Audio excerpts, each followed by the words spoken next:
Segment VIP shares की ओर।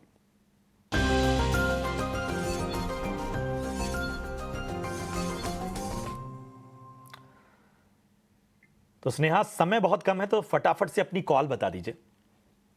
Okay, मेरी सबसे पहली कॉल है टीवीएस मोटर। टीवीएस मोटर ने रिसेंटली एक मोटरसाइकिल लॉन्च की है अफ्रीकन मार्केट्स में, एंड ओवरऑल जो एक्सपोर्ट्स को बूस्ट करेगा, एंड प्लस इनके बाकी प्रोडक्ट्स को भी अच्छा, रिसेंटली लॉन्च प्रोडक्ट्स को अच्छा रिस्पांस मिल रहा है। सो टीवीएस मोटर मैं दूंगी with target price of 3230।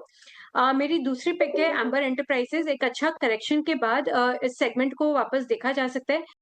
Overall long term point of view से जो एसी सेगमेंट है उसमें काफी स्ट्रक्चरल ग्रोथ टेलविंड्स है, प्लस कंपनी दूसरे सेगमेंट्स में भी डाइवर्सिफाई कर रही है। जैसे एक सेगमेंट रेलवे है जहां से एक काफी बड़ी अपॉर्चुनिटी नजर आ रही है। तो इस कंपनी को भी आप रडार में रख सकते हैं विद टारगेट प्राइस ऑफ 7600। ठीक है, तो ये है राय आती हुई स्नेहा की तरफ से। तेजस, अपनी राय दें, आपके रडार पे कौन से स्टॉक हैं? तो आज का जो मेरा पहला पिक है वो है Canara bank limited. Stock banking क्षेत्र को बिलोंग कर रहा है और रिसेंटली काफ़ी आउट परफॉर्मेंस दिखाया था स्टॉक ने। पिछले 6-7 दिनों से स्टॉक एक करेक्शन मोड में चल रहा था, बट पिछले 2-3 दिनों से स्टॉक ने 50 दिन की मूविंग एवरेज का सपोर्ट लेके रिवर्सल दिखाया है। तो करंट भाव पे आप डिप में खरीदारी करिए। कैनरा बैंक में स्टॉप लॉस लगाना 105 का, इसका पहला लक्ष्य रहेगा 116 का और दूसरा लक्ष्य रहेगा 120 का। और दूसरा जो मेरा पिक है वो रियलिटी स्पेस से। रियलिटी एज ए सेक्टर काफ़ी अच्छा लग रहा है। जो पोस्ट आरबीआई मीट हमने जो रेट कट देखे थे उसके चलते हमें लग रहा है कि रियलिटी सेक्टर भी आने वाले दिनों में बहुत अच्छा आउट परफॉर्मेंस दिखा सकता है। तो डीएलएफ हमारी टॉप पिक है, लेकिन आज मैं रिकमेंड कर रहा हूँ ब्रिगेड एंटरप्राइजेस। ब्रिगेड एंटरप्राइजेस का चार्ट स्ट्रक्चर काफ़ी स्ट्रांग है। स्टॉक ने एक रिसेंटली 1330 के करीबन एक स्विंग हाई बनाया था और उसके बाद तो स्टॉक एक करेक्शन मोड में चल रहा है। ऑलमोस्ट फिबोनाची रिट्रेसमेंट का 50% लेवल अचीव हो गया है और अभी 50 दिन की मूविंग एवरेज का सपोर्ट लेके स्टॉक ने रिवर्सल दिखाया है।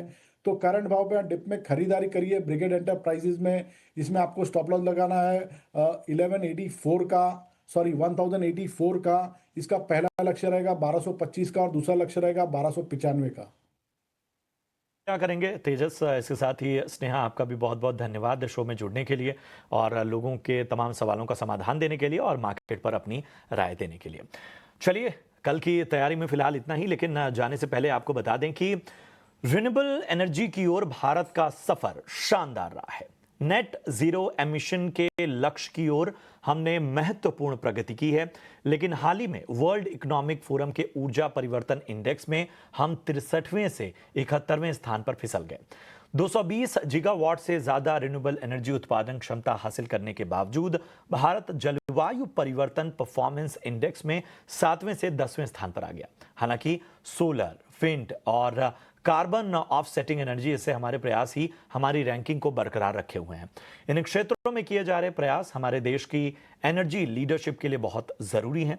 इन्हीं पहलुओं पर विस्तार से चर्चा होगी 27 जून को times network India climate summit में। हमारे साथ जुड़िए और जानिए कि भारत कैसे 2030 तक नेट जीरो एमिशन का लक्ष्य हासिल करने के लिए आगे बढ़ रहा है और उसकी क्या योजनाएं हैं। चलिए, इसी के साथ कल की तैयारी में इतना ही। दीजिए इजाजत, अपने सवाल हम तक पहुंचाते रहिए। आप देखते रहिए टीना स्वदेश।